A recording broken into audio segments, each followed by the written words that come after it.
جو بات ابھی کی جا رہی تھی کہ عمران خان جو ہے وہ صورتحال کو بگاڑ رہا ہے، ملک کے مفاد میں نہیں، میں اس سے قطعاً ایگری نہیں کرتا۔ صورتحال عمران خان کی پیدا کردہ نہیں ہے۔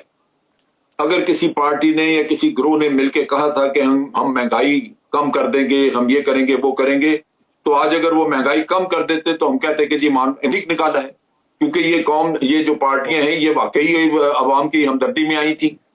لیکن یہ تو ہوا نہیں۔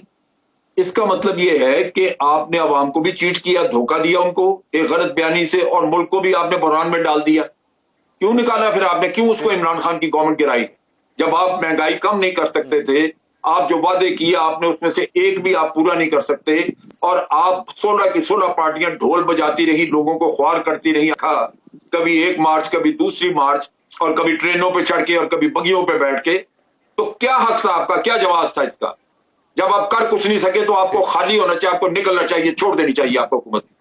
یہ خرابی وہاں ہوئی ہے جہاں یہ باہر کی قوت کے اعلی کار بنے ہیں، باہر کی قوتوں کے اعلی کار بنے ہیں، پیسے شیسے لے کے خرید و فروخت کر کے انہوں نے ایک چلتی حکومت کو گرایا، اور میاں نواز شریف پھر کہیں گے یہ جواب کہ جناب یہاں کسی وزیر اعظم کو پورا نہیں کرنے دیا۔ میاں نواز شریف ہر سازش کا حصہ رہا ہے۔ جب کوئی حکومت گرائی گئی ہے، میاں نواز شریف اس سازش کا حصہ تھا۔ ہر سازش میں شریک ہو کے حکومت گرائی، اور بعد میں یہی کہا کہ جناب کسی وزیر اعظم کو ٹائم پورا نہیں کرنے دیا۔ میں ایک ایک سازش کو جانتا ہوں۔